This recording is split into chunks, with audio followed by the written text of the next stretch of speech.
Hi guys, this is Aman Singh Saluja, All India Rank 9 in CDS 2 2020, and I am here with you to share 30-day strategy for your CDS exam, which is going to be on 16th April 2023.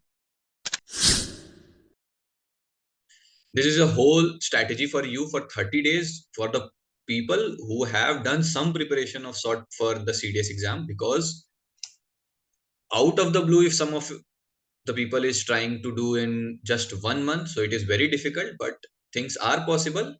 But this strategy is generally for people who have done something or the other. If you have prepared for other government examinations and you want to give CDS exam as well, so this is a strategy which will help you in the upcoming 30 days to clear your CDS examinations, right?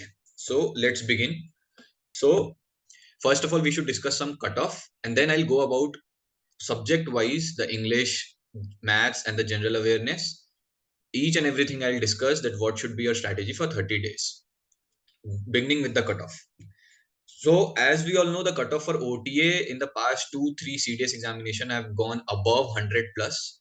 It includes only English and general awareness. In these two subjects, there are 200 marks and you have to score above 100 plus. So, it is getting very difficult to clear OTA cutoffs nowadays. And this here comes the importance of English as well, and GK. So everyone is preparing for other academies as well, but English plays a very important role in the OTA examination, which I'll discuss further thoroughly. And now proceeding with other academies cutoffs, like IMA cutoff in the past 2-3 average is around 120 to 130 out of 300 marks. Here there is English, mathematics, and general awareness, so all including 300 marks, and average cutoff is around 120 to 130. AFA also, the cutoffs are rising. It is around 145 plus nowadays. And simultaneously for INA, the cutoff is little low, but it is still a good score to score, as it is 120 out of 300 marks. It may seem a little easy, but it is also difficult to score 120 marks in the CDS examination. So now the overall average stands for OTA is 100 plus. They've got it, and the target should be around 140 plus if you are targeting other academies than OTA. For AFA, IMA, and INA, average is around 140 plus. You'll get calls for all the academies. Now, beginning with every subject, we'll go thoroughly from English, general awareness, and mathematics, starting with English. सबसे बड़ी mistake, the most severe mistake students do in English is that they don't practice English. They ignore it. Everyone is looking for mathematics, general awareness, सारे sources उनको चाहिए maths और GK के. पूरा time you spend on mathematics and general awareness, but the make or break situation comes in English. English is the most important part according to me, because of rise of cutoffs. आप इसके general subject cutoff आप clear कर सकते हो, एक decent score भी you can score in English, ठीक है.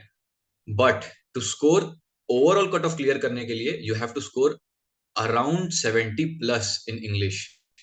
The target for English should be around 70, minimum 70. So you should score, because that gives a very upper hand to you in OTA. As OTA cutoffs are 100 plus, everyone knows, those who may be preparing for a while, जो थोड़ा मोड़ा जानते होंगे, they know that general awareness में 30 plus score करना भी बहुत difficult हो जाता है बच्चों के लिए. And this is a subject which will help you to clear the cutoff for sure. If you are scoring 70 marks in English, just think about 70 marks in English. आगे का सोचो. GK में you don't have to score so much. You can just clear the cutoff in GK around 30-35, and you will clear the cutoffs for OTA. For other academies in maths also, just par score you will score, and then also you can clear the cutoff. So English plays a very important role out here. आप score कर सकते हो. It is not that difficult to score in English. Why? I'll tell you now. देखो, there is general awareness, there is mathematics. In general awareness, there is always a certain sense of uncertainty. You can't go right कि मेरे को सब आता है GK में. Right? GK में there is always uncertainty. So there will be problem to solve some questions in GK. You have to pick your questions. फिर उस हिसाब से आपको अपनी strategy define करनी पड़ेगी.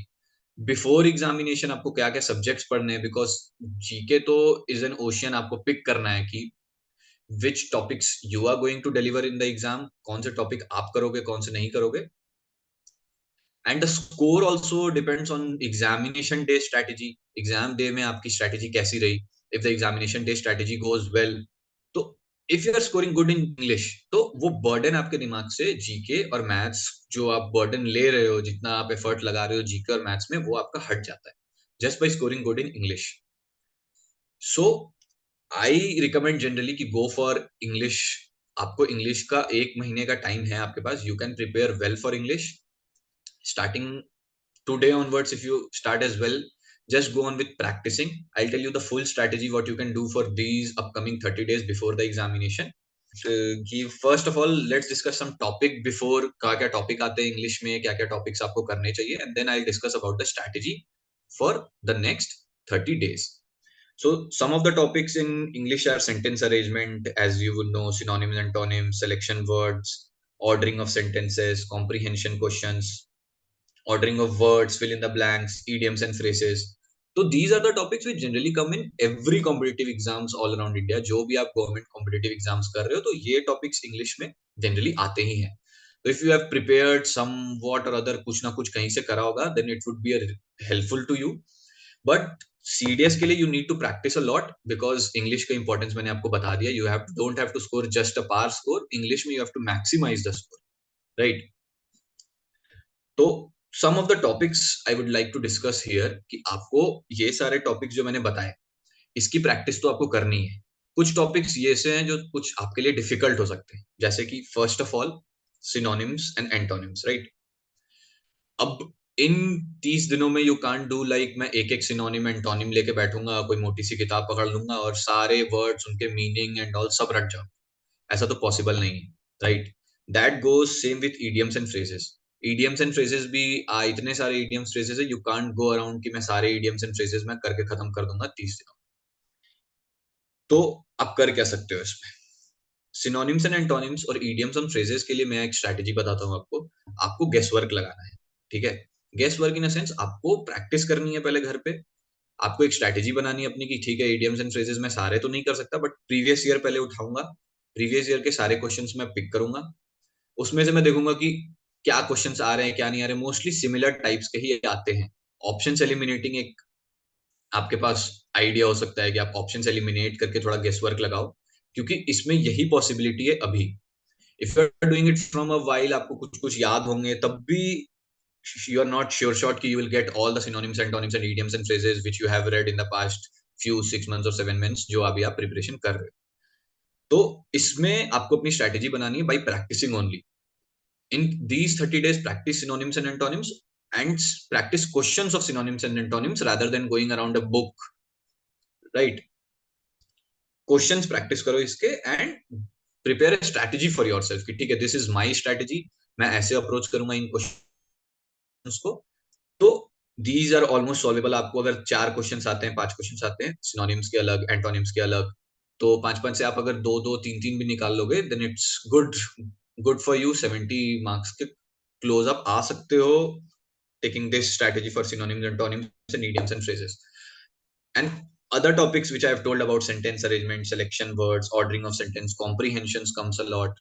फिर fill in the blanks आते हैं. तो ये these are the topics which are covered all from grammar, right? पूरा ग्रामर पोर्शन सही है. तो ग्रामर करने के लिए अगर आपने कुछ नहीं करा है, if you are zero in grammar as of today, तो I'll suggest कि start watching YouTube videos or any reliable source you have. Don't go around with any books, because books में 30 days it is not possible to do it. We are discussing about 30 days only, so I'll tell that here only. कि in these little days, less days, you can't do all the topics of grammar from a book, from a very known book you will pick and do. That is not possible. So go to YouTube, watch the sources which people have made videos on each and every topic, right? जाओ आप उसको देखो, समझो, and you can do it in around 10 to 15 days. आपके topics clear हो जाएंगे, ठीक है? And then start practicing again for these topics. These are very important topics and everything is covered from grammar only. आप grammar से ही सारे topics को handle कर सकते हो, राइट? एंड उसके आगे practice is the most important thing, as you would know कि आप कितना भी कर लो एग्जाम हॉल में, you can choke if you haven't done practice a lot. तो कॉम्पिटिटिव एग्जाम्स में बैठने की प्रैक्टिस होनी चाहिए. If some people have, then they have an upper hand, और नॉट, उनको प्रैक्टिस तो तब भी करनी ही होगी, but If you're going for the first time, think you are going for the first time, so you need more practice than any other candidate who has sat in other competitive exams as well, right? How many questions should we target? As you know, English mein there are 120 questions, right? And you get 2 hours for it. So in these 2 hours, 120 questions, according to me, I think you should attempt the maximum you can. If you can attempt 120, go for it. 110 k around, you should do it, because as I've told you, the target is around 70 marks, right? So 70 लाने के लिए you should attempt at least 110 plus questions. And English, why I say so कि you should attempt these many questions, because it is possible to do so. It is possible to do so, right?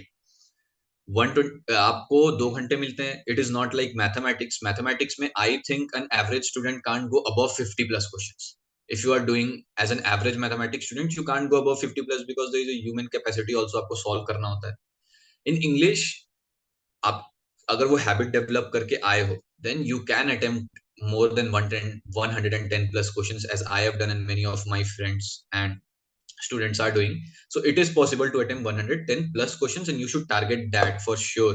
Then only you can score around 70 marks.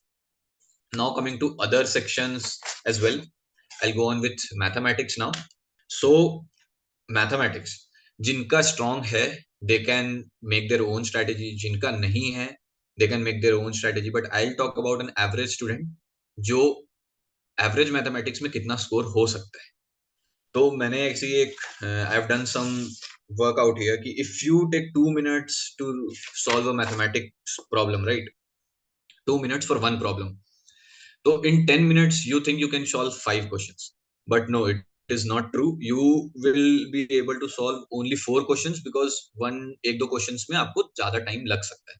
5 minute एक question में लगेंगे, then your whole time is gone for the whole set. You should think of like sets of 10 minutes, right? 10 minutes में मेरे को 4 questions करने हैं.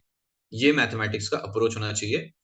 For every 10 minutes you are doing in the examination hall, you have 120 minutes, right? अगर आप 10 minute में 4 question करोगे, तो 120 मिनट्स में आप 48 क्वेश्चंस कर पाओगे. ठीक है?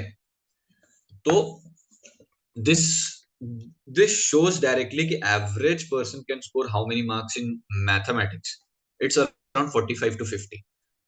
इससे ज्यादा करना is possible. People who are generally, I think, जो SSC वगैरह की preparations करते हैं, they are doing a lot of maths and all. They can do, they can strategize their strategy कि if they want to do maths more, English में थोड़ा कम आ गया. But generally, those students who are only preparing for CDS exams and defense examination, CDS, CAPF, I think that English should be the maximizer, and mathematics में you can manage the score by scoring around 45 to 50 marks. All right. तो ये मैंने आपको overall view दिया कि average कितना score हो सकता है. Now coming to the topics, कौन कौन से टॉपिक्स हैं मैथमेटिक्स में कवर करने के लिए. First the topic is number system. There is algebra, there is trigonometry, there is geometry, there is mensuration, there is statistics. These are also the topics which generally come in all other examinations, right? But इसमें क्या होगा कि you won't get a one-liner questions. Like in other examinations, you may get a one-liner mathematics questions, क्योंकि उसमें time constraint कम रहता है. यहाँ पे आपके पास टाइम है 120 minutes, but you will get some pretty difficult questions as well here. तो आपको उस हिसाब से अपनी स्ट्रैटेजी बनानी है कि आपको क्या करना है, मैथ्स को अप्रोच कैसे करना है. तो I discuss some about the topics about your preparation, कि आपको टॉपिक्स को कैसे प्रिपेयर करना है. देखो, जनरली स्टूडेंट्स क्या करते हैं, दे थिंक दैट मेरे को ये टॉपिक समझ में आ रहा है, तो I pick this topic and I go thoroughly with it first of all. Then I pick other topic, then I go thoroughly with it. But I think that should not be the strategy if you are doing for upcoming 30 days, क्योंकि time constraint is less. आपको पता है कि 30 दिन में एक एक topic कर उठा के आप पूरा नहीं पढ़ सकते हो कि मैं पूरा थॉरली पहले नंबर सिस्टम खत्म करूंगा, then I go to algebra, then I go to trigonometry. तो उतना टाइम है ही नहीं. तो टाइम कंस्ट्रेंट को देखते हुए if you want to prepare, तो I think that your strategy should be, you should not focus on picking your topics first of all. You should do every topic, but pick the easy parts of every topic. देखो, in examinations you will get 3 types of questions. ये सब आपको बताते हैं, easy, medium and difficult. तो easy आपको 40 questions मिलेंगे, but आप क्या करते हो कि आप डिफिकल्ट में फंसे रह जाओगे, कोई एक टॉपिक आप पढ़ के गए, मान लो नंबर सिस्टम मेरा बहुत अच्छा है, बट डिफिकल्ट क्वेश्चंस को सॉल्व करने में टाइम तो लगेगा ही, तो वो 10 मिनट का सेट आप अपना बर्बाद करते हो। जो मैंने 10 मिनट का सेट आपको बताया कि 10 मिनट में 4 क्वेश्चन होने चाहिए, एक डिफिकल्ट क्वेश्चन आया उसमें 5 मिनट चले गए, तो सारा गेम ही खराब हो गया मैथ्स का। तो ये नहीं होने देना एग्जाम हॉल में। You should avoid difficult question. 20 तो डिफिकल्ट क्वेश्चंस आते ही हैं। अगर आप 100 क्वेश्चंस लोगे तो 40-40-20 का बाइफर्केशन जनरली होता है कि easy you will gate 40 questions, medium you will gate 40 questions and difficult you will gate 20 questions, right? तो डिफिकल्ट 20 को तो आप एलिमिनेट ही कर दो कि डिफिकल्ट 20 मेरे को छूना ही नहीं है एग्जाम में। और जो बंदे अभी से स्टार्ट कर रहे हैं उनसे तो होगा ही नहीं, मैं डायरेक्ट बोल देता हूँ, डिफिकल्ट तो करना पॉसिबल ही नहीं है। Go for easy and medium. अगर आप इजी भी 40 सॉल्व कर लेते हो, जो नहीं पॉसिबल है, आप सारे क्वेश्चंस तक पहुंचोगे नहीं, पिक करोगे, सही टाइम पे पिक होगा नहीं, क्लिक करेगा उस टाइम, तो 35 के अराउंड भी इजी, इट्स गुड। एंड जो आपको 10-12 क्वेश्चंस मीडियम के you can solve, that's how you can score 45 above in mathematics according to me. तो don't go for your topics, right, कि नंबर सिस्टम मेरा टॉपिक अच्छा है तो I go with number system, मैं सारे क्वेश्चंस इसके सॉल्व करूंगा और मैं ट्रिग्नोमेट्री छोड़ ही दूंगा। वैसा नहीं हो सकता है। वो आप अपने लिए ही प्रॉब्लम क्रिएट कर रहे हो, क्योंकि एग्जाम हॉल में नंबर सिस्टम का एक टफ क्वेश्चन आएगा एंड यू विल स्टक, आपकी सारी स्ट्रैटेजी वहीं की रह जाएगी, कुछ नहीं कर पाओ। कुछ आप बेसिक्स से करो, बेसिक्स कम से कम सारे टॉपिक्स के पहले कर लो। 10 दिन में बेसिक्स तो आप कर लोगे, 15 डेज मैक्सिमम आप बेसिक्स कर लो। I am not saying possible तो नहीं है, बिकॉज जो 6 महीने से पढ़ रहे हैं सीडीएस के लिए, दे नो कि मैथ्स करना is not that easy in 10-15 days. बोलना बहुत आसान है, इट्स नॉट पॉसिबल, मैं बता दे रहा हूँ। बट जो कर रहे हैं उनको ही मैं यही बोलूंगा कि सारे जो जो टॉपिक्स आपने छोड़ रखे हैं पहले वो सारे आप कवर कर लो इन 10-15 दिनों में। सारे टॉपिक्स के बेसिक्स कम से कम कर लो, और जो स्टार्ट कर रहे हैं या कुछ कुछ कर चुके हैं उनको भी यही है कि पहले टॉपिक्स के बेसिक्स कंप्लीट करो पूरा, and then go on practicing the topics. और आप देखो कि एग्जाम हॉल में क्वेश्चंस कैसे आ रहे हैं, इजी क्वेश्चंस कौन कौन से आ रहे हैं आपको। सारे क्वेश्चन सीडीएस के मिल जाएंगे। आपको थोड़ा रिसर्च वर्क करना पड़ेगा कि मैं इजी क्वेश्चंस कैसे पिक करूंगा, उस वो स्ट्रैटेजी पे काम करो इन these 30 days, rather than going कि मैं एक एक टॉपिक को ड्वेल इन करूंगा पूरा डीप इनसाइड मैथमेटिक्स की, क्या क्या आपको करना है उसमें। एंड रिसोर्सेज, अब मैं आपको बताता हूँ कि रिसोर्सेज कहाँ से आपको करना है। एज आई सेड कि you should target on the low hanging fruits around maths, की जो जो इजी क्वेश्चन है वो आपको पिक करने हैं।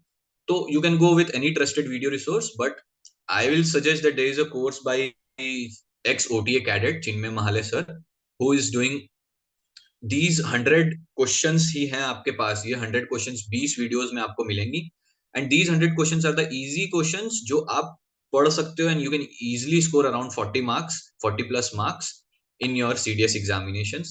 This is just for a mere price of 249 rupees. And if you want to know about it, you can check it in the description. There is a number as well. You can contact the number as well. Mathematics के लिए this is a very good course. So you can go and check it out.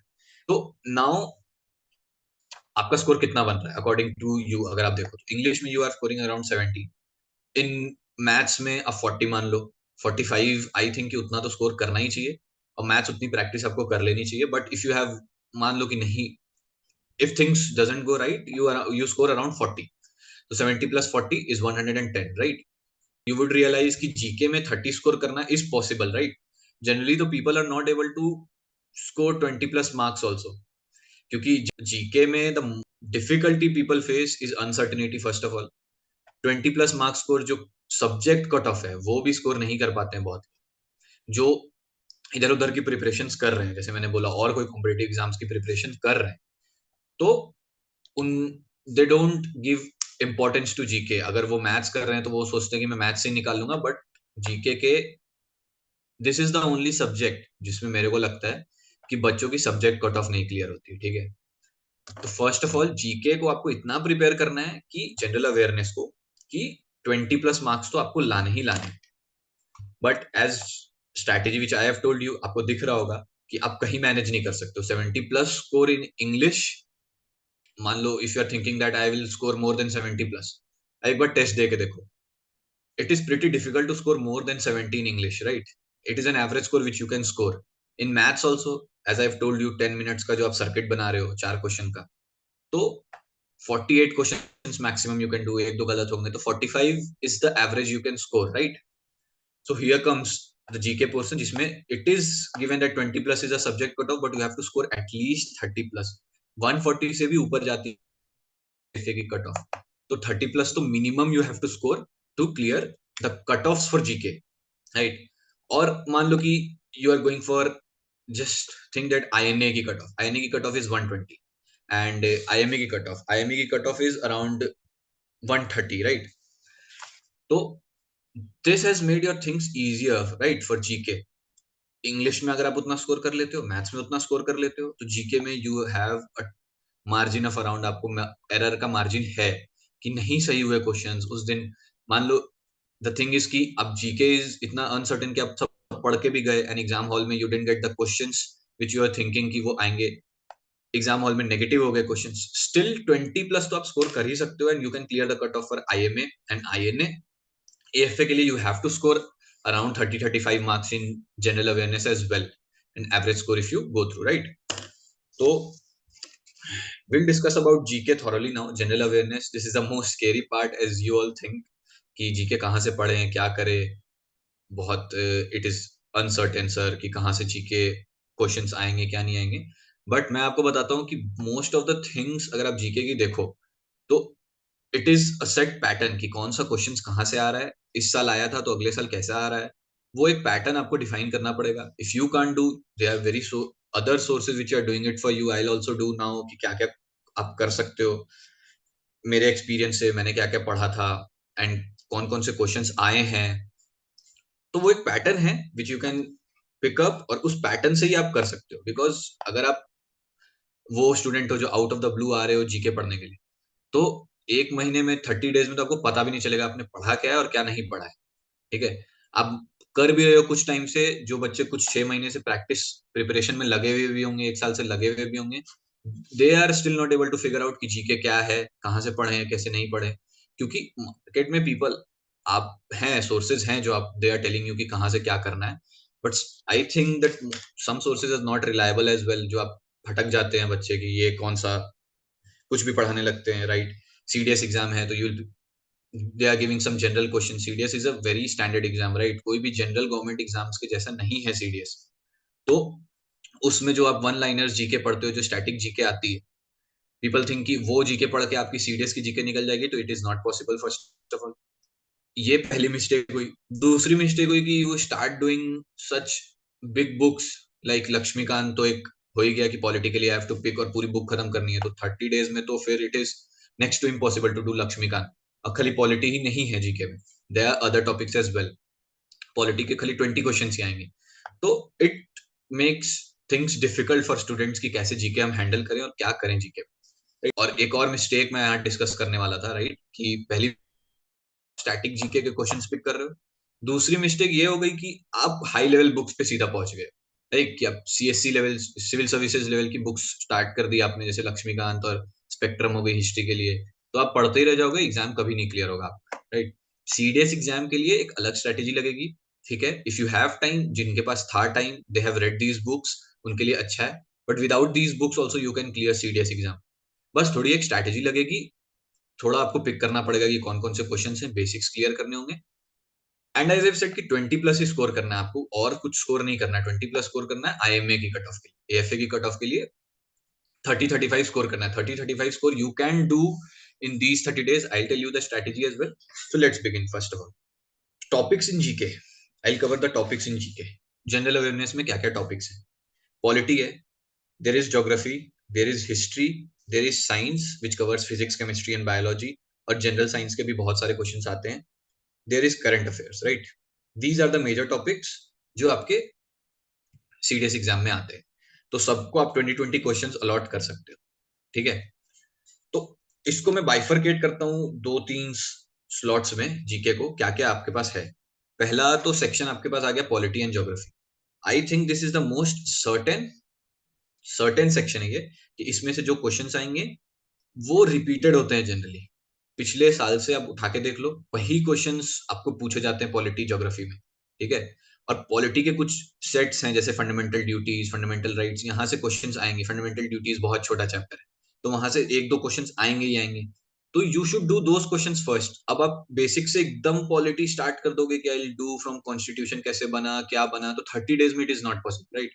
आपको questions pick करने, इतना smart बनना है कि you have to pick your questions first. उसके बाद अगर आपको अपना बेस स्ट्रॉन्ग करना है पॉलिटी में, तो इन 30 days के बाद आप करना. आपको बाद में और कोई एग्जाम देना है तो उस टाइम करना, अभी नहीं पॉसिबल है ये. ठीक है, अभी you can do is practice, pick your questions up and make a strategy for your own self. तो I will make a section जो कि पॉलिटी और ज्योग्राफी का है. दूसरा सेक्शन आपका एक हिस्ट्री अलग से. हिस्ट्री अपने में एक बहुत बड़ा सब्जेक्ट है and it takes a lot of time to cover all the parts in history. Medieval है, मॉडर्न है, एंशियंट हिस्ट्री है, तो ये तीनों पार्ट्स करने में they are 3 sections. These 3 sections take a lot of time. ये अलग ही एक सब्जेक्ट बन जाता है अपने में, और ये 3 sections उसके सब पार्ट बन जाते हैं. ठीक है, then comes the science block. तो साइंस ब्लॉक में you have physics, chemistry and biology, right. And then comes the current affairs block. Current affairs block is the most uncertain portion I would say here, कि आपको नहीं पता होता कि क्या पूछा जाएगा क्या नहीं पूछा जाएगा. बट इसमें भी एक पैटर्न रहता है. You can pick the pattern. I tell you अभी further on, I tell you क्या पैटर्न है करंट अफेयर्स में और क्या पैटर्न है और सारे सब्जेक्ट्स में भी. And so let's start first of all with polity and geography, right. इससे पहले मैं एक और चीज आपको बता दूं. जीके में एवरीथिंग इज रिलेटिव, जैसे मैंने बताया. जीके की स्ट्रैटेजी आपकी रिलेटिव होगी. आपकी मैथ्स की क्या स्ट्रैटेजी है, आपकी इंग्लिश की क्या स्ट्रैटेजी है. जीके को सोली आप रिलाई करके नहीं जा सकते हो, और कोई जाता भी नहीं है. जिसने क्लियर करा है सीडीएस, मैंने करा है और सारे बच्चों ने करा है, तो दे नो कि जीके को आप अपना मेन सब्जेक्ट बना के नहीं जा सकते हो. GK is very unpredictable. वो आप कितना भी स्कोर नहीं, मैक्सिमाइज उसको स्कोर नहीं कर सकते. तो मैंने जैसे आपको स्ट्रैटेजी बताई कि मैथ्स और इंग्लिश को keep your main subjects, GK just to clear the cut off subject, कि मेरे को बस पास होना है तो होना है इसमें. ठीक है, let's discuss about polity and geography now. Polity and geography ऐसे सब्जेक्ट्स हैं जो मेरे को लगता है कि जनरली सर्टेन है जीके के पोर्शन में. आप प्रीवियस ईयर उठा के देखो, आपको समझ में आएंगे क्या क्या क्वेश्चंस आ रहे हैं. आपको अभी क्या करना चाहिए इन दीज 30 days.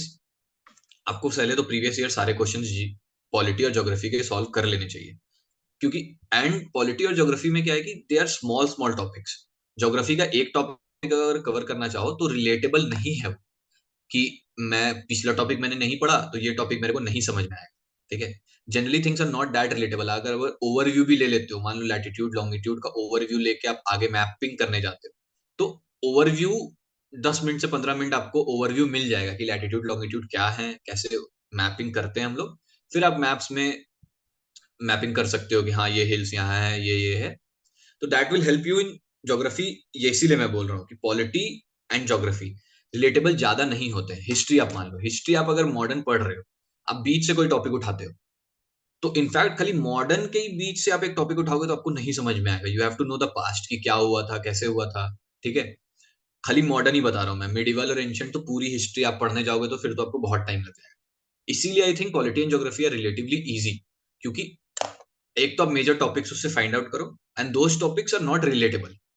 आप कर सकते हो 10 मिनट में. You can go around the topic overview. आप दूसरे टॉपिक को डीप ड्वेल कर सकते हो. You can go deep inside. You can find the questions जो उस टॉपिक से इंपॉर्टेंट है, and you can score marks in geography and polity. So this is the most important part I think, जो कि आपको पॉलिटी और geography में help करेगा. ठीक है, आपको सोर्सेस क्या क्या पकड़ने हैं अब इसके लिए. देखो, ज्योग्राफी के लिए आई थिंक कि एनसीईआरटीज आर इनफ. और NCERTs you can go around topic wise. इसमें आपको अपने टॉपिक्स पिक करने हैं, क्योंकि इन दीज 30 days आपको अगर कोई टॉपिक नहीं समझ में आ रहा है, मान लो कि ज्योग्राफी का ये टॉपिक नहीं समझ, उसको आप समझने बैठोगे थॉरली तो टाइम वेस्ट हो जाएगा. नहीं समझ में आ रहा है उसको छोड़ो, दूसरा टॉपिक जो समझ में आ रहा है उसको उठाओ, उसके क्वेश्चंस प्रैक्टिस करो. ठीक है, जो टॉपिक्स आसान लग रहा है, क्योंकि देयर आर बहुत सारे टॉपिक्स है ज्योग्राफी में, और सब एक टाइम स्लॉट अब देखो तो 1 घंटे में मैक्सिमम एक टॉपिक आप कर सकते हो. अगर आप नॉर्मली समझो तो 1 घंटे में you can do a topic. लेकिन टॉपिक्स बहुत सारे हैं, क्वेश्चंस बाइफरकेट होके बहुत आते हैं. अगर 20 क्वेश्चंस आ रहे हैं तो सब अलग अलग टॉपिक से आएंगे. तो आप टॉपिक का ओवरव्यू लो, उससे क्वेश्चंस देखो, बन रहे हैं तो ठीक है आगे बढ़ो, बन रहे हैं तो ठीक है आगे बढ़ो. Do like this in geography. In polity it goes the same. तो ज्योग्राफी के सोर्स अगर आप देखो तो NCERTs you can do. NCERT 7th और 8th की एनसीईआरटी से मैक्सिमम क्वेश्चंस आपको मिल जाएंगे. जनरली पीपल से कि 6 7 8 9 10 करना है, बट 6 ज्यादा ही बेसिक हो जाता है. वो करने जाओगे तो वो भी एक टाइम वेस्ट ही लगेगा. 7 8 और मैक्सिमम हुआ तो 9th की ज्योग्राफी आप देख सकते हो. Same goes with polity. People से कि लक्ष्मीकांत से most of the questions come, but Laxmikanth covers a lot. यही जनरली स्टूडेंट्स के साथ प्रॉब्लम होती है। अगर आपको मैं 1000 पेज की बुक दे दूं और बोलूं इससे सारे क्वेश्चंस आते हैं, तो it is not practical, right? कि आते तो है सारे क्वेश्चंस, बट 1000 पेज की बुक्स पढ़ेगा कौन इतनी जल्दी? इन 30 डेज में होगा कैसे कंप्लीट 1000 पेज की बुक? ये कोई नहीं बताएगा। तो ये आपके ऊपर बर्डन डाल दिया जाता है कि हाँ, you have to do everything from the basic, from the scratch, एक एक चीज आप करोगे तभी क्लियर होगा, ऐसा नहीं है। You can clear the exam GK portion by picking your topics in polity and geography, right? तो मान लो कि पॉलिटी में you are getting 20 questions, in geography you are getting 20 questions. अब आपको क्या करना है कि अपने टॉपिक्स पिक कर लिए, उससे क्वेश्चन प्रैक्टिस कर लिए, दैट्स इनफ। आपको प्रीवियस ईयर क्वेश्चंस पहले देखने हैं और क्या क्या क्वेश्चंस और सारे डिफेंस एग्जामिनेशंस में बने हैं, बस वो क्वेश्चंस प्रैक्टिस करने हैं। लाइक सीएपीएफ का आप देख सकते हो, ठीक है? और don't go above the examinations, और इससे भी नीचे का कोई एग्जामिनेशन जो जनरली स्टैटिक जीके पूछते हैं, तो उस लेवल के क्वेश्चंस मत प्रैक्टिस करना, वो आते ही नहीं है सीडीएस में। स्टैटिक क्वेश्चंस नहीं आते हैं सीडीएस में, ये आपको माइंड में क्लियर होना चाहिए। तो पॉलिटी के मान लो 20 क्वेश्चन है, ज्योग्राफी के 20 क्वेश्चन है, यू शुड टारगेट 10-10 दोनों में। 10-10 तो सही होने ही चाहिए, ठीक है? ज्योग्राफी और पॉलिटी में, और ये हो जाएंगे, पॉसिबल है इन 30 डेज, पॉसिबल है, इसलिए मैं बोल रहा हूँ। नहीं होता तो मैं नहीं बोलता। और मैं आपको 1000 पेज की बुक पढ़ने भी नहीं बोल रहा हूँ, तो ही होगा क्लियर। आप एनसीईआरटी पढ़ो, जो आपने बेसिक पढ़ी है स्कूल में। 7th और 8th की एनसीईआरटी आप पढ़ सकते हो, 5-6 दिनों में दोनों एनसीईआरटी खत्म हो सकती है। मतलब you have to give time, lot of time in there, क्योंकि आपके पास टाइम है भी नहीं। और जिन लोगों ने पढ़ रखा है, बस आप रिवाइज करो और क्वेश्चन सॉल्व करो, क्वेश्चन से आपका हो जाएगा। NCERTs are more than enough. Geography में you don't have to pick any other reference book, CDS के लिए बेसिकली, ठीक है? एंड पॉलिटी ऑल्सो लक्ष्मीकांत के बिना भी इट इज पॉसिबल। लक्ष्मीकांत अगर आप पढ़ रहे हो तो ठीक है, वो बहुत मोटी बुक है, वो सारा पढ़ोगे तो क्वेश्चन उससे आएंगे, बहुत सारे सारे क्वेश्चंस हाँ उससे आ ही जाएंगे। बट आप उस टाइम पिक नहीं कर पाओगे, क्योंकि आपको या तो एक पढ़ना ही खाली नहीं है, आपको रिवाइज करना है, आपको क्वेश्चन सॉल्व करने हैं। पढ़ते पढ़ते ही 30 दिन निकल जाते हैं पॉलिटी की लक्ष्मीकांत पढ़ते हुए।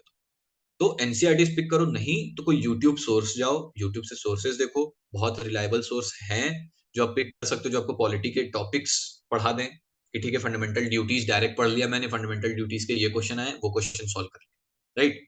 तो इस स्ट्रैटेजी से you can go on for these subjects. That's why I say that polity and geography are most important GK. 2-3 points मैंने आपको बताया, एक तो थोड़ा सर्टेन है, एक तो आप टॉपिक्स पिक कर सकते हो, आपको पास्ट और इसका हिस्ट्री जानने की जरूरत नहीं है कि क्या हुआ तो मैं ये करूंगा, राइट? तो this way these two are the most important. अब आती है हिस्ट्री की बात। I think haven't started yet preparing for CDS, वो हिस्ट्री तो छोड़ ही दो, क्योंकि हिस्ट्री इतना आसान नहीं है कंप्लीट करना। हिस्ट्री में आपको एक एक बैकग्राउंड जानना होता है चीजों का, कि कहाँ क्या हुआ, क्योंकि कोई यहाँ, वही सेम चीज मैं बार बार बोलूंगा कि कोई स्टैटिक क्वेश्चन नहीं आएगा। आपको एक एक चीज का बैकग्राउंड जानना है, ठीक है? तो उस बैकग्राउंड से आपको डिफाइंड क्वेश्चंस पूछे जाएंगे, लॉजिकल क्वेश्चंस पूछे जाएंगे। आपका लॉजिक अगर नहीं क्लियर है, पूरी थ्योरी आपको नहीं पता है, तो हिस्ट्री में तो स्कोर करना इम्पॉसिबल है।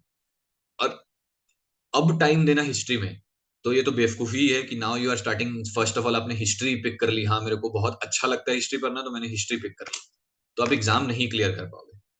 और those students who have been preparing from the past 6 months और 1 साल के लिए, उनको भी मैं यही बोलूंगा कि अब तो हिस्ट्री मत करो अपना। मेरे अकॉर्डिंग टू माई स्ट्रेटेजी, अगर आपको सही लगे, you can think about going with history as well. अगर if you like history the most, if you can score in history, that's good. But logically, I think that history is pretty difficult, and polity and geography are relatively easier than history in less time frame as well। Come time frame में भी आपका हो सकता है। तो history को आप अभी रहने दो, जो जिन्होंने नहीं स्टार्ट कर, जिन्होंने कर रखा है, जिनके पास टाइम है, फिर जिन्होंने कर रखा है, go for modern first. Modern से सबसे ज्यादा क्वेश्चन आते हैं, ये आपको जनरली पता भी होगा क्योंकि आप प्रिपेयर कर ही रहे हो। तो मॉडर्न से ही करो, मॉडर्न से लगभग you can solve some questions of history as well.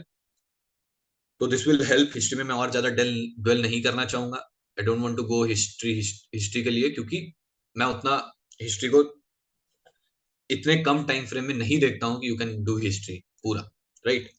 तो स्ट्रैटेजिकली जाओ, लॉजिकली जाओ, एग्जाम क्लियर करने के लिए जाओ, ना कि मुझे सब कुछ करके जाना है वहां, ठीक है? एंड दिस स्ट्रैटेजी से मैंने क्लियर करा, बहुत लोगों ने क्लियर करा, ये बार बार मैं आपको बता रहा हूँ, ठीक है? Now coming to the other block which is science. Physics chemistry and biology. देखो जिन्होंने जो तो करा है पहले 10th तक उन्होंने पढ़ा है साइंस, या फिर 12th तक उन्होंने साइंस पढ़ा है, उनके लिए तो दिस इज करना ही करना है, ये सेक्शन तो आपको करना ही करना है। This is the most important section उनके लिए जिन्होंने साइंस पढ़ा है, क्योंकि ये सेक्शन आपने पढ़ रखा है सारा। इन 5-6 दिनों में यू कैन रिवाइज ऑल जो आपने फिजिक्स केमिस्ट्री बायोलॉजी पढ़ रखा होगा। 10th तक के ही आते हैं सारे क्वेश्चंस, 11th 12th का तो कुछ नहीं आता है, ठीक है। तो 10th तक के सारे questions you can do physics chemistry biology, but you have to revise. बिना रिवाइज किए यू विल मेक मिस्टेक्स। वहां पे क्या होगा कि एग्जाम हॉल में options are pretty close enough, आपको एकदम क्लियर कट आउट कोई ऑप्शन नहीं दिख जाएगा कि हाँ ये तो होगा ही होगा, if you haven't revised, right. First of all revise everything, आपको सारा कुछ रिवाइज करना होगा फिजिक्स केमिस्ट्री बायोलॉजी से। And then you have to practice a lot कि फिजिक्स से क्या क्या क्वेश्चंस आए हैं, क्योंकि सीडीएस क्या क्वेश्चंस पूछ रहा है वो जानना बहुत जरूरी है। फिजिक्स भी बहुत वास्ट है, केमिस्ट्री भी बहुत कुछ है, आपने 10 में जो पढ़ा होगा वो क्वेश्चंस नहीं आएंगे, कॉम्पिटिटिव लेवल के क्वेश्चंस आएंगे आपके यहाँ पे। तो उस हिसाब से आपको फिजिक्स केमिस्ट्री बायोलॉजी भी करनी है। और जिन्होंने नहीं करा है physics chemistry biology, I think that you can choose एक सब्जेक्ट कोई भी तीनों में से, राइट। तो तीनों सब्जेक्ट्स जाओगे, साइंस नहीं पढ़ा है क्योंकि साइंस नहीं पसंद होगा इसीलिए नहीं पढ़ा है, फिजिक्स केमिस्ट्री बायोलॉजी। और अभी इन 30 दिनों में आप वो सब्जेक्ट पढ़ने जाओगे जो आपने कभी नहीं पढ़ा है, आपने छोड़ा है स्कूल में, तो वो तो बेवकूफी हुई।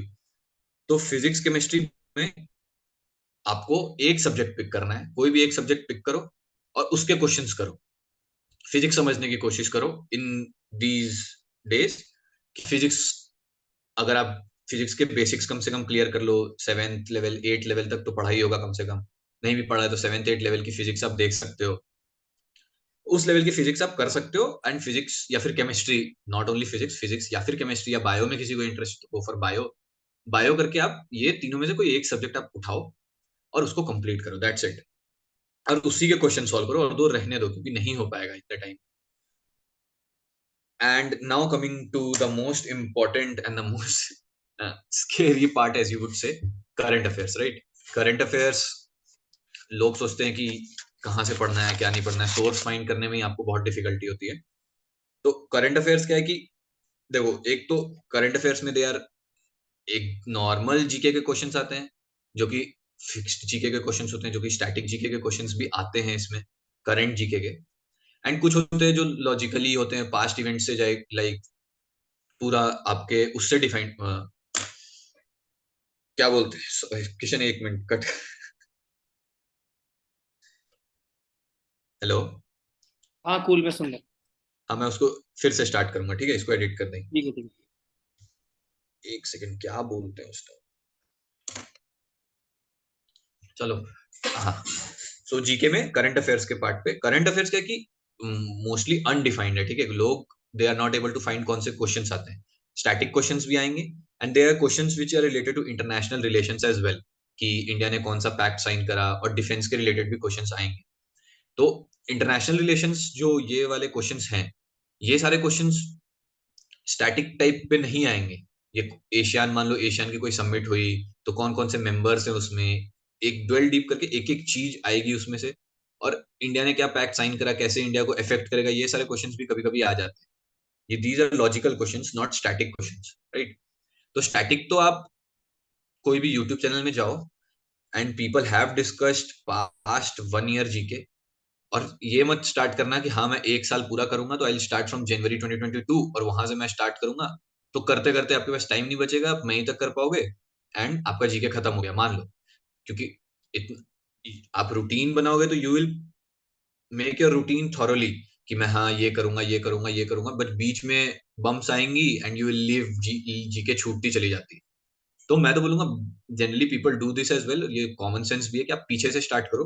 गो with February, go with March फरवरी जनवरी 2023, और फिर वहां से आप पीछे जाते जाओ जितना पीछे आप जा सकते हो मैक्सिमम, जनवरी 2022 तक चले जाओ, ठीक है। स्टैटिक तो पिछले 6 महीने के रट लो, क्योंकि स्टैटिक अगर क्वेश्चंस आएंगे पिछले 6 महीने के, याद करना ही पॉसिबल नहीं है पूरा एक साल का। एंड रट लो से ऐसे कि नहीं, एक एक चीज अब बैठ के रटने मत जाओ, बैठ जाओ। कैसे आप नोट्स प्रिपेयर करोगे, जीके के नोट्स प्रिपेयर करना is most important.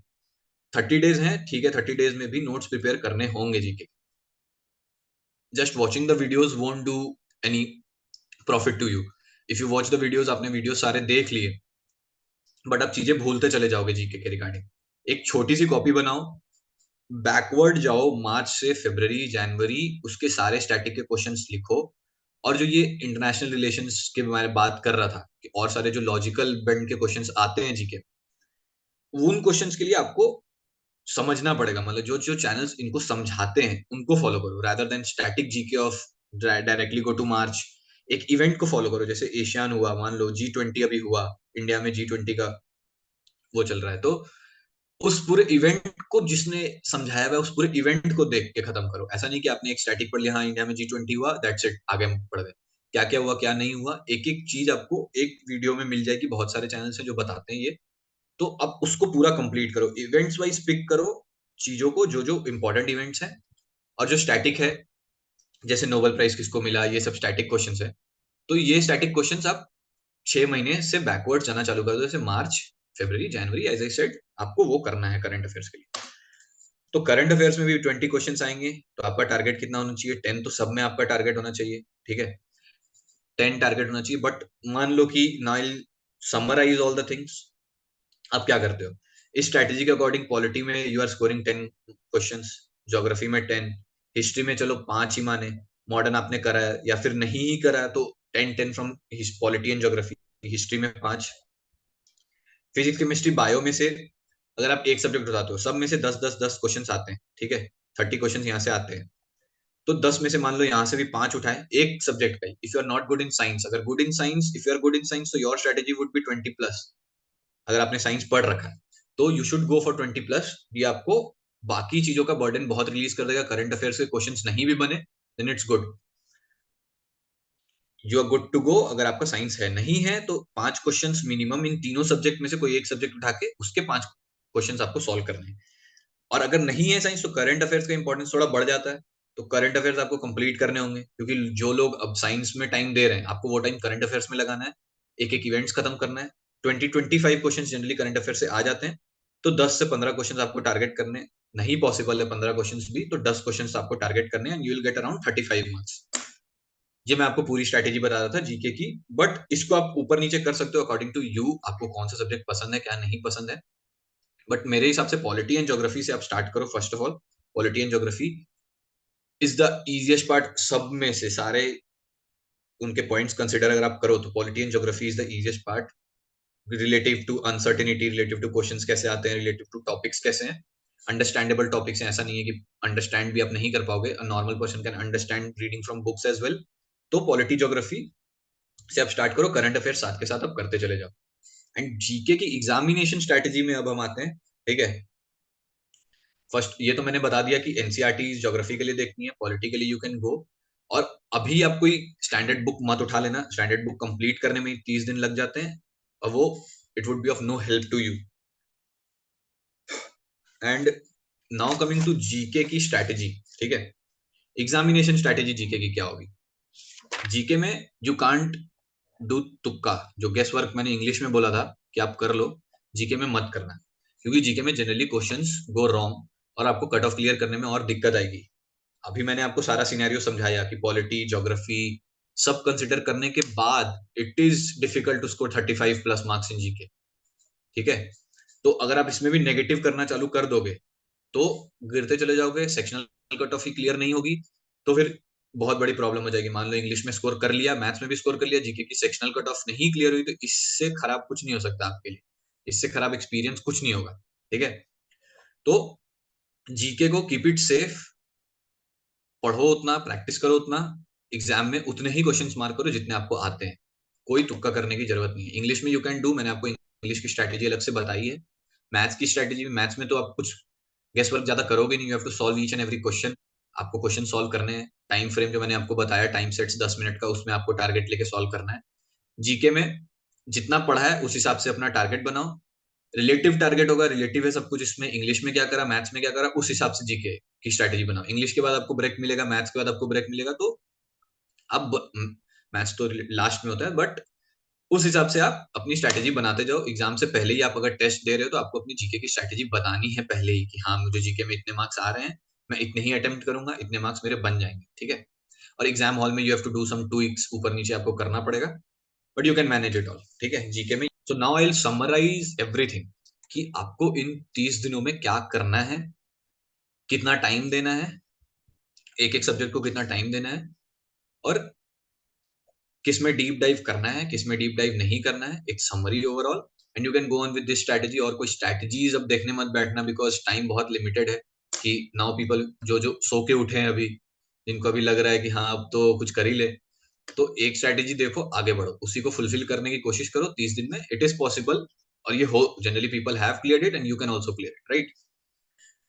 Out of the blue clear नहीं होगा, I am again saying, but if somewhat or other you have done, you can clear it. जो आउट ऑफ द ब्लू भी है, try your best, things are possible. So the summary is like कि English, maths और GK 3 subjects हैं आपके पास, और 30 days हैं आपके पास, ठीक है? आपको सबको एक एक घंटा देना है, पढ़ाई का एक एक घंटा। मैं एक घंटा क्यों बोल रहा हूँ, मैं ये समझाऊंगा आपको। इंग्लिश में 1 आवर आपको जनरली प्रैक्टिस में ही लगाना है, ठीक है? टॉपिक्स इंग्लिश में आपको कम करने, प्रैक्टिस ज्यादा करनी। टॉपिक्स खाली मत पढ़ते रहना। इंग्लिश में आधा घंटा आप टॉपिक्स में दोगे, तो 1 घंटा उसकी टॉपिक्स की प्रैक्टिस में दोगे रेगुलरली, जो आप टॉपिक पढ़ रहे हो, ठीक है? तो 1.5 आवर आपका ये इंग्लिश में लग गया। मैथ्स में सेम गोज हियर, टॉपिक करो, उसका प्रैक्टिस करो, और टॉपिक्स को डवेल डीप नहीं करना है। इजी टॉपिक्स उठाओ, एग्जाम में भी इजी क्वेश्चंस उठाने की कोशिश करो। टेस्ट दे रहे हो, इजी क्वेश्चंस उठाने की कोशिश करो, क्योंकि ये आपका मैथ्स को मेक और ब्रेक कर सकता है। ये एक चीज है जो आपको हेल्प करेगी, क्वेश्चंस पिक करना इन मैथमेटिक्स जनरली, राइट? तो एक टॉपिक उठाओ, उसके हाफ एन आवर उसके उसके कॉन्सेप्ट समझो, 1 घंटा उसकी प्रैक्टिस करो, राइट? तो 1 घंटा प्रैक्टिस आपको इंग्लिश में देनी है, 1 घंटा प्रैक्टिस आपको मैथ्स में देनी है। और टॉपिक उठाने के लिए मैंने अभी 30 मिनट्स बोला, मैं आपको आगे समझाऊंगा कि और टाइम इसमें कैसे लग सकता है। जीके में तो 1 घंटा ही चलो, 1 आवर ओनली आप लेके चलो, राइट? 1 घंटा में कोई भी एक टॉपिक उठाओ। If you want to go with polity, pick polity. If you want to go with geography, pick geography. और रोज एक एक सब्जेक्ट अपना पिक करते जाओ। एंड हाफ एन आवर आप करंट अफेयर्स में इसमें रख लो, कि current affairs half an hour में रेगुलरली देखूंगा, ठीक है? मेरे को एक एक मंथ का रेगुलरली देखते जाना है, बैक करते करते। और 6 मंथ्स के तो मिनिमम है, और 1 ईयर के लिए आपको एम करना है, ठीक है? 6 मंथ से भी हो जाता है। आप इतना ओवर थिंक कभी मत करना कि ये नहीं कंप्लीट करा मैंने, वो नहीं कंप्लीट करा। मेक योर ओन स्ट्रैटेजी, और implement your own strategy in the examination. This is the most important thing. Implement अगर कर दिया वो स्ट्रैटेजी को, then you are good to go, आपका क्लियर हो जाएगा, राइट? तो हाफ एन आवर आपको देना है करंट अफेयर्स में, और 1 घंटा आपको देना है कोई भी टॉपिक जो आप पिक कर रहे हो, जैसे लाइक पॉलिटी, ज्योग्राफी, या फिर साइंस में आप कुछ पढ़ रहे हो। तो this all together make around 1.5 hour for each subject, ठीक है? तो 4.5 घंटे इधर हो गए।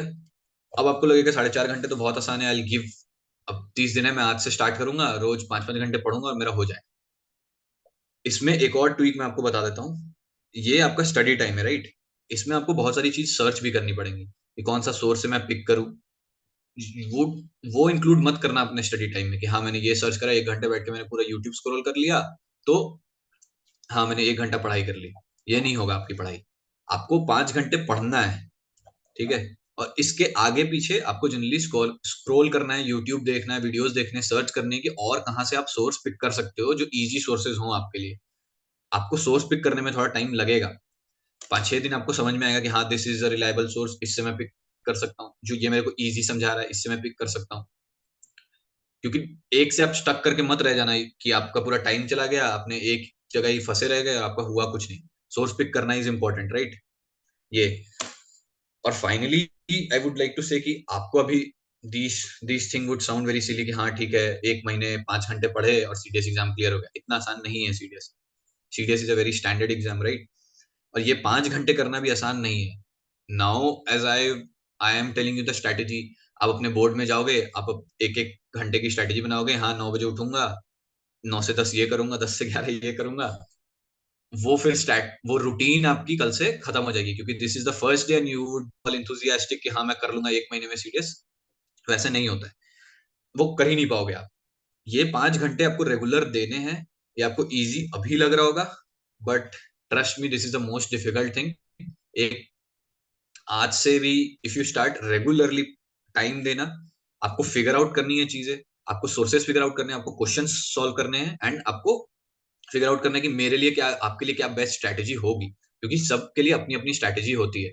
This is the average strategy, as I told you कि एवरेज स्टूडेंट्स जो होते हैं वो कहाँ से, मतलब कि मीन जो सबका निकलेगा कि हाँ this is the strategy generally people follow.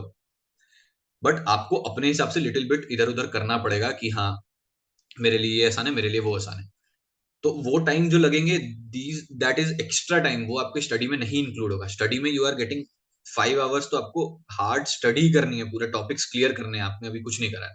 तो I think this is a toughest thing to do, but अगर आपने कर लिया तो आई एम प्रीटी श्योर कि एग्जामिनेशन में आपको बहुत आसानी होगी, generally you can clear the exam. That's it. और cut offs are on a rise, you have to do your best, अपना 100% दे दो एंड लीव द रेस्ट। आपके पास 30 days हैं, जो मैंने बोला।